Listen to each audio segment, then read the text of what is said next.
अगर आप जिंदा हैं और आप सांस ले रहे हैं तो मेरी ये बातें आपके लिए काफी जरूरी होने वाली हैं। ध्यान से आप सुनिए कि मैं कहना क्या चाहता हूं और क्या क्या आपको समझाना चाहता हूं। अक्सर देखा होगा आपने, अक्सर क्या आप लगातार देख ही रहे होंगे, आपने देखा होगा कि ऐसा कोई भी घर नहीं है जहां पे दो चार आपको रोगी ना मिले, कोई बड़ी बीमारी से सफर न कर रहा हो। लगभग हर घर में कुछ न कुछ आपको लोग मिल जाएंगे। रोग क्यों होते हैं का जवाब तो आपके लिए एक तरीके से पहेली बना हुआ है और मेडिकल साइंस आपको घुमा रहा है। आज मैं कुछ बड़ी बीमारियों के होने के एक बहुत बड़े रीजन के बारे में अपना एक ओपिनियन आपको देने वाला हूं, जो लगभग मेरे हिसाब से अब तक जो मैंने देखा काफी सही है। और आप अगर ध्यान से सुनेंगे तो आपको लगेगा कि आपके आसपास में और आपके द्वारा गलती क्या हो रही है और कितने लोग जिम्मेदार हैं इस गलत तरीके से आपको गलत चीज को रिप्रेजेंट करने के लिए। आज के समय में मैं रोग बता रहा हूं आपको, रोग को आप ध्यान से सुनिए। जैसे औरतों के अंदर में पांचपन की प्रॉब्लम है, पुरुष के अंदर में स्पर्म काउंट की प्रॉब्लम है, कैंसर की प्रॉब्लम है, अल्सरेटिव कोलाइटिस की प्रॉब्लम है, टीबी की प्रॉब्लम है, चाहे अस्थमा की प्रॉब्लम हो, चाहे मोटापे की हो, शुगर की हो, थायराइड की हो, बीपी की हो, हार्ट ब्लॉकेज की हो। लगभग हर प्रॉब्लम होने के पीछे कुछ न कुछ वजहें होती हैं, लेकिन इतनी बड़ी वजह हो सकती है इसके बारे में मैंने कल्पना नहीं किया था। क्या कि मैं हर घर में एक गलती कैसे हो सकती है, हर घर में रोगी क्यों हो सकते हैं, जबकि आज के लोग जागरूक भी हैं, आज के लोग खान पान परहेज भी करते हैं, फिर भी लोग उनके घर में एंट्री कर जाता है। मेडिकल साइंस के लिए कोई जवाब तो है नहीं, आफ्टर इम्यून बोल करके चैप्टर आपका क्लोज कर दिया जाएगा। तो जहां तक मैं जानता हूं और जहां तक मैंने अपने सर्वे में और मैंने लोगों तक पाया, तो उसके हिसाब से मैं बता रहा हूं आपको, ये पैरामीटर एक न एक दिन आपको लगेगा कि कहीं न कहीं साबित हो रही है। पहली बात ये देखिए कि जब कोई भी जीव या कोई भी पौधा, धरती पे कोई भी चीज, पौधा हो चाहे जीव हो, अगर विलुप्त होता है तो आप लोग क्या करते हैं? सरकारें क्या करती हैं, या पहले के जमाने में क्या होता था कि हम उनको अधिक से अधिक उनकी पैदावार बढ़ाएं। यानी कि कोई जीव अगर यहाँ पे विलुप्त हो रहा है तो हम उनकी जनसंख्या को बढ़ाएंगे। अगर कोई पौधा विलुप्त हो रहा है तो हम उसके जनसंख्या को बढ़ाएंगे। सिंपल सी बात है सबके लिए, जो कि एक आम भाषा में सब लोग समझ सकते हैं। अब थोड़ा सा और इसको चेंज करते हैं कि समय के साथ में बदलाव भी जरूरी है। लोगों का मत ऐसा भी होगा कि समय के साथ में बदलाव होना चाहिए, लेकिन समय के साथ में बदलाव वही जरूरी हो सकता है जो कि आपके प्रकृति को मंजूर होगा, आर्टिफिशियल नहीं। ये क्वेश्चन मार्क है मेरे तरफ से लोगों के लिए। आपने देखा होगा, आप कभी किसी मॉल से, किसी दुकान से, मोस्टली इंडिया के टॉप मेट्रो सिटी में या छोटे मोटे शहरों में भी आप कहीं मार्केटिंग करते होंगे तो आपने देखा हो, कभी आप चना ले लीजिए, कभी राजमा है, कभी उड़द है, कभी मसूर है, आप कोई भी चीज ले लीजिए।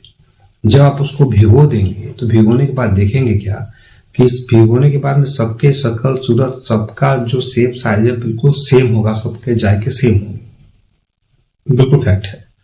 अब जरा ये सोचिए कि जिनके पास में खेत हैं, जो लोग खेती करते हैं, किसके यहाँ मटर, चना, उड़द, मसूर, राजमा होता होगा, बहुत लोग सब्जी भी उगाते हैं। तो जरा ये सोच करके बताइए कि जब चना भिगोते हैं, राजमा भिगोते हैं, मटर भिगोते हैं आप, या कोई हरी सब्जी आपके खेत से कटती है, तो क्या सबके शेप और साइज बराबर ही होते हैं? उसमें से कुछ ऐसे निकलते हैं जो बिल्कुल पत्थर के तरीके से होंगे, अनाज वगैरह। कुछ सब्जियां टेढ़ी मेढ़ी होती हैं, कुछ सब्जियां बड़ी होती हैं, कुछ छोटी होती हैं, सबके शेप साइज डिफरेंट होते हैं। अनाज हो चाहे ड्राई फ्रूट हो, सबके शेप साइज डिफरेंट होते हैं।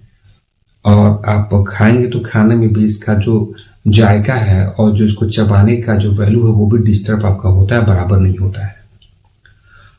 तो कभी सोचा आपने कि अचानक इनका नेचर कैसे चेंज हो गया? नहीं सोचा आपने? मैंने खोजा और मुझे जवाब मिला।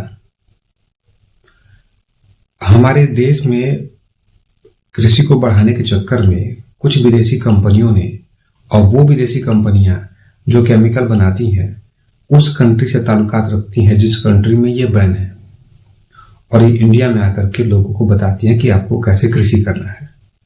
किसान बेचारा लालच में, इनको पहले लत लगाया गया कि आप यूरिया डालिए, आप इनके केमिकल को डालिए। तो शुरू में तो आपको 2-4-10 साल तक खेती अच्छी हुई।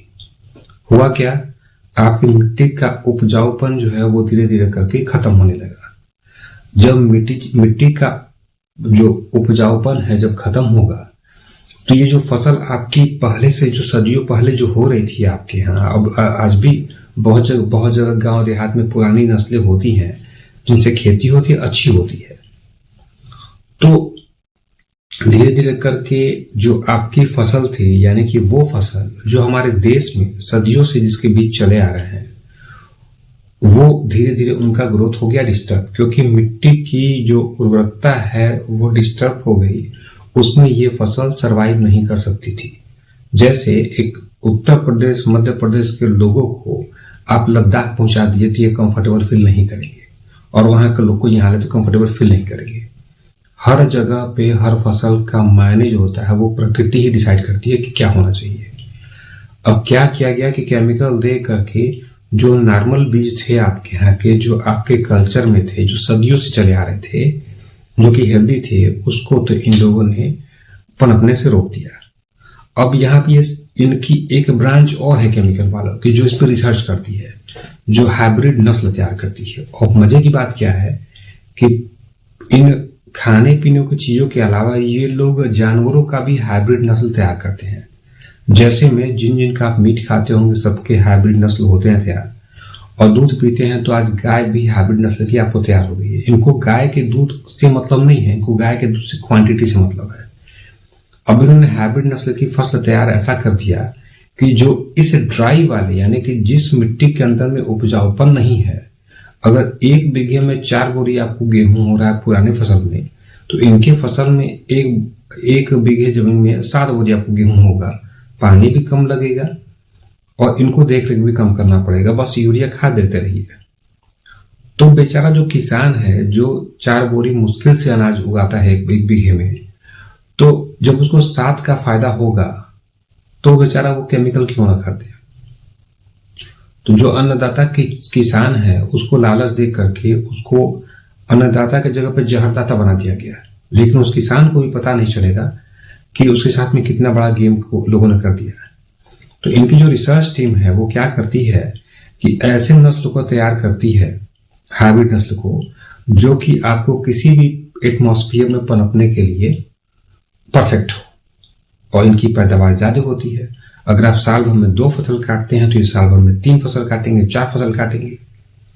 तो ये तरीका अपना करके हमारे देश के पूरे एग्रीकल्चर को लगभग 80% डिस्टर्ब किया जा चुका है।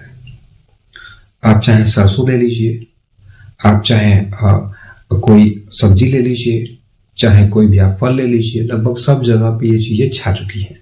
सबके हाइब्रिड नस्ल आ चुके हैं। तो आपने देखा होगा जो मोटे अनाज, आज भी आप उनसे मिलिए जिनकी उम्र 80-90 साल के आसपास में है, तो उनका एक लंबा समय मोटे अनाज को खाने में बीता है। उन्होंने कभी जिंदगी में बहुत ज्यादा फल फूल नहीं खाया है, बहुत ज्यादा ड्राई फ्रूट को भी देखा ही नहीं है, लेकिन आज भी स्वस्थ 90 साल क्रॉस कर चुके हैं। उनको आप देखिए, लेकिन आज के इस खुराक से आप 90 साल क्रॉस करके दिखा दीजिए, नहीं क्रॉस कर पाएंगे। बस एक मशीन के तरीके से बीमारी अगर होगी आपको, तो आपके शरीर को काट करके दवाई के बल पे आप जिंदा रहेंगे तब तक कि जब तक कि आप बर्दाश्त कर सकते हैं, जब तक कि आपकी जान निकलती नहीं है। आज के इस साइंस में यही सिर्फ एक टेक्नोलॉजी है कि जब तक आपकी जान नहीं निकलेगी चिल्ला करके, तब तक ये आपके साथ में सर्जरी वगैरह सब चीज होते रहेगा। बस बर्दाश्त करना, आपको जिएंगे तो दर्द झेलना पड़ेगा आपको। तो हमारे एग्रीकल्चर को धीरे धीरे करके डिस्टर्ब किया। आज मैंने ये वीडियो तब बनाया जब मुझे पता चला कि सरसों की भी कुछ आर्टिफिशियल वैरायटियां यहाँ पे आ चुकी हैं और जिनकी जो कीमत है कई हजारों में है। अब इसको देख करके मैं ये आसानी से बता सकता हूं कि आने वाले कुछ साल में जो सरसों का तेल किसी को 100-150 रुपए लीटर पड़ता है, वो तेल आपको 1000-1200 लीटर में कुछ साल में जाने वाला है। क्योंकि अभी तक जो आपके इंडियन जो बीज थे, जो पैदावार हो रही थी, वो तो अभी हो रहा है, लेकिन अब ये खत्म होंगे इस हाइब्रिड नस्ल से। इसमें क्या है, क्वांटिटी ज्यादा होगी, रेट बढ़ेगा, शॉर्टेज होगा, फिर रेट बढ़ेगा आपका। तो सबसे पहले आप ये देखिए कि आप इससे लड़ेंगे कैसे। क्योंकि जितनी फसलें हैं, यहाँ केवल ये नहीं है कि आपने केवल केमिकल मिला जा रहा है। बात यहाँ पे ये है कि जो फसल आप खा रहे हो एक हाइब्रिड नस्ल है। जैसे आजकल अमरूद ले लीजिए, अमरूद जो बड़े साइज के अमरूद आ रहे हैं आजकल, वो मैं देख रहा हूँ 2-3 साल से मार्केट में काफी प्रचलन में है। ये हाइब्रिड नस्ल का है, ये आपको 1% फायदा नहीं देगा। इसके बाद से आप अमरूद के अलावा आप देख लीजिए, तरबूज खरबूज आप देख लीजिए, इनकी पूरी नस्लें हाइब्रिड है। लौकी देख लीजिए, 100 में से कम 70% जो लौकी की पैदावार होती है वो इंजेक्शन वाली होती है हमारे देश में। तो आपके पैदावार को डिस्टर्ब कर दिया गया। अब क्या है, जो आपका मेरा बताने का कॉन्सेप्ट समझिए, क्योंकि मैं कुछ लिख करके कुछ पढ़ करके नहीं बता रहा हूं आपको। जो टॉपिक आता है मैं बोल देता हूं आप लोग को, तो इसको समझिए कि मैं कहना क्या चाहता हूं। आदमी का शरीर या किसी जानवर का, किसी पेड़ पौधे का जो स्ट्रक्चर होता है, वो नेचर ने बहुत मजबूत बना रखा है। आप हर चीज खा सकते हैं, पी सकते हैं, पचा सकते हैं। ऐसा दे रखा है कि आप उड़द भी खाएंगे, मसूर भी खाएंगे, राजमा भी खाएंगे, सब मोटा चीज खाएंगे, पतला भी चीज खाएंगे, सब बचेगा आपको।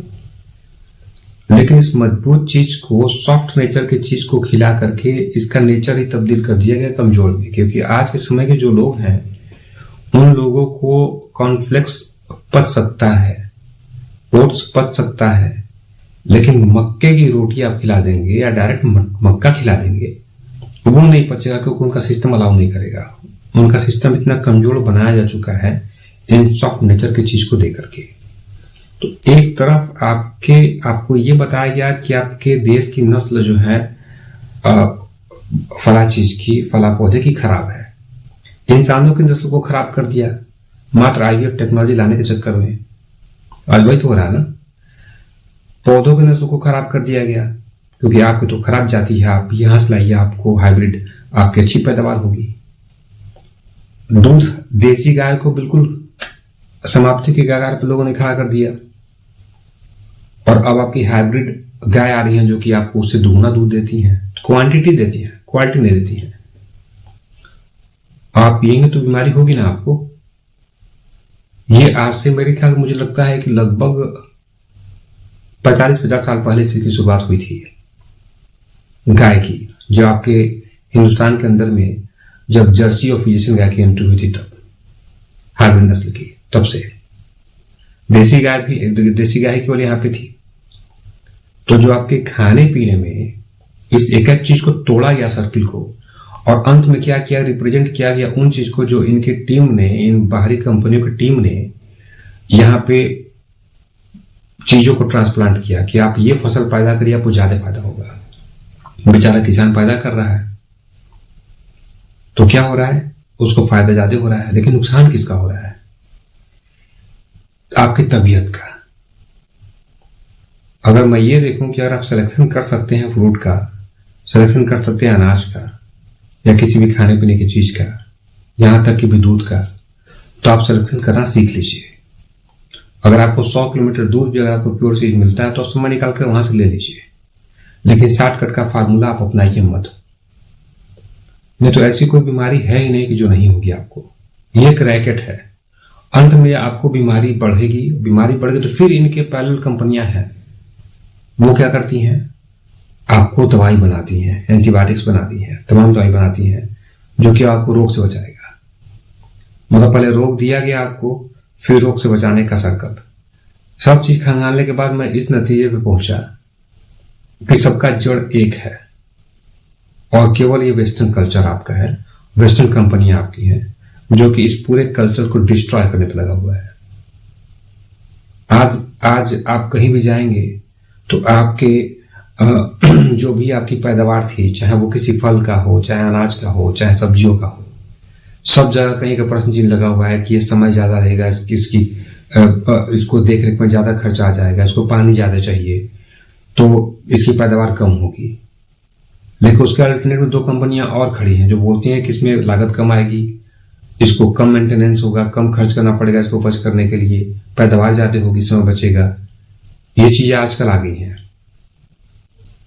और इनकी पैरेलल जो कंपनियां हैं जो आपकी मेडिसिन वाली, वो अलग चल रही हैं। रोग दीजिए और फिर दवाई करिए, आपको मरना तय है। अभी तक किसी का कोई सोल्यूशन मुझे नहीं मिला है, ना तो कोई रोकने वाला ऐसा इंसान मिला है, ना तो कोई रोकने वाली ऐसी इकाई मिली है जिसे आप रिक्वेस्ट करके कर सकते हैं। आप किसी के पास चले जाएंगे, आप सरकार से लेकर के किसी भी सिस्टम, न्याय प्रथा, न्यायपालिका, कहीं चले जाएंगे, आपकी सुनवाई कहीं नहीं होने वाली है। क्योंकि एक मोटा सा पैसा जो है, मेरा मानना है कि सब तक पहुंचता है। इनकी सर्किल बहुत बड़ी है, इसको आप नहीं तोड़ सकते हैं। हर मिनिस्ट्री में इनकी अप्रोच है।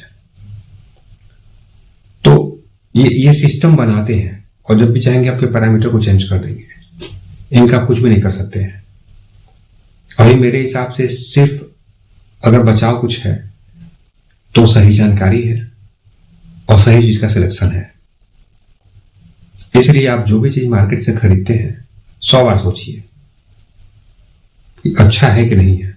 अपने जुबान पे कहीं मत जाइए, क्योंकि जो चीज दिख रहा है आपको दरअसल में वैसा है नहीं। इसके पीछे पूरी बेवरेज इंडस्ट्री भी आपकी तैयार हो गई। कोई भी चीज खाएंगे जैसा फ्लेवर चाहे उसे बना देंगे।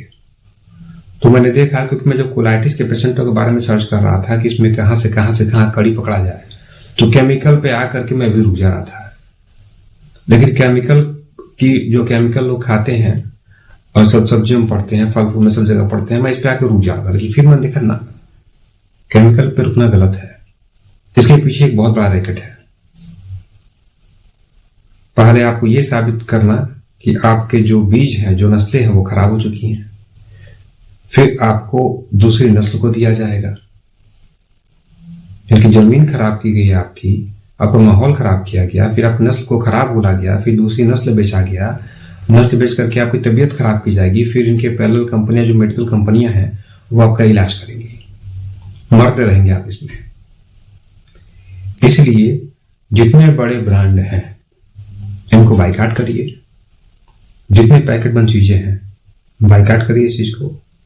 बिल्कुल कान पकड़ लीजिए और थोड़ा सा पैटर्न अपनाइए। ये आलसी वाला जो नेचर आपका है और जो शर्म संकोच है, छोड़िए आप। नहीं तो शर्म संकोच सीधे आपको इस लोक से परलोक लेकर के जाएगा। कि कुछ भी खेत होंगे आपके पास में, ऐसा कोई इंसान नहीं जिसका गांव से ताल्लुकात न हो, सबके। खुद खेती के प्रति रुझान करिए। गेहूं, चावल, दाल, ये 3 चीज तो कम से कम करवा सकते हैं ना बिना केमिकल के आप लोग। नस्लें तो बहुत मिल जाएंगी आपको, ढूंढेंगे आप तो कम से कम आप इसकी पैदावार करवाइए और सही चीज खाइए।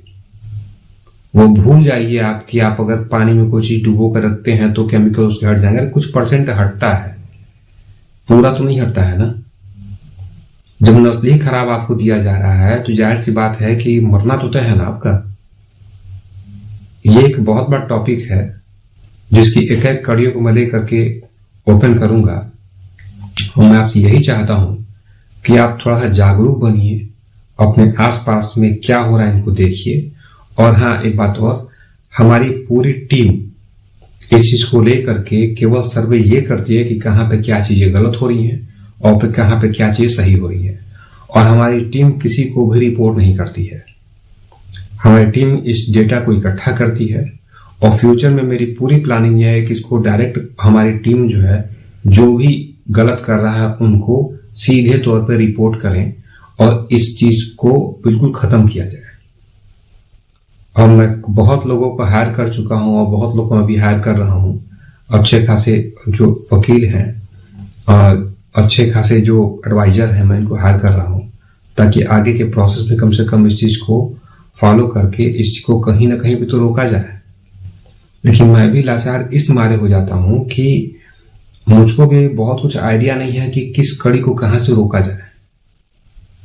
तो आपके पास में अगर कोई ऐसा सोर्स है कि हाँ जो इसमें जायज हो, कुछ हेल्पफुल हो सकता है इन सब चीज को रोकने में, तो आपका वेलकम है, आप जुड़िए हमसे।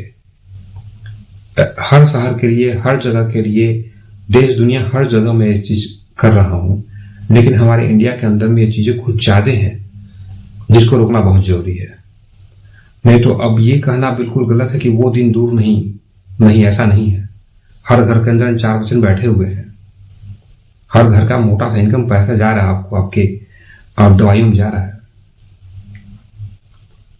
और ये जो जाहिल लोग हैं ना, जो जाहिल लोग होते हैं, जाहिल मतलब कि जो भीड़ के तरीके से कोई चल देते हैं, इन लोगों से मैं बस ये बोलूंगा कि ये लोग जो सोशल मीडिया को देख करके जो वीडियो बनाते हैं, या ये लोग जो तमाम चीजों को बढ़ा चढ़ा करके रिप्रेजेंट करते हैं, बनाना बंद कर दे कम से कम। यह वाहियात चीज है। इंफॉर्मेशन अगर आपके पास में बिल्कुल सही है, लीगल है, तो आप उसको दीजिए, ताकि लोगों को कम से कम सही चीज के बारे में पता तो चले। गलत चीज अगर 1000 होंगी तो सही चीज उसमें से आपको आधी मिलेगी, 0.5%, नहीं तो वो भी नहीं मिलेगी। तो बेवजह के टॉपिक को छोड़िए और सही तरीके से चलिए। बाकी अगर आपके पास में कोई सोर्स हो जिससे आप इनको रोक सकते हैं, तो आप हमारे यहाँ बिल्कुल कंसल्ट करें, कमेंट करें, मैं खुद ही आपसे संपर्क करूंगा। और अगर कोई लीगल एडवाइजर आपके पास में बहुत अच्छा हो तो जरूर संपर्क करें। हमको लगभग हर स्टेट में कुछ लीगल एडवाइजर चाहिए जो कि इस चीज को रोकने के लिए काम करें। Thank you.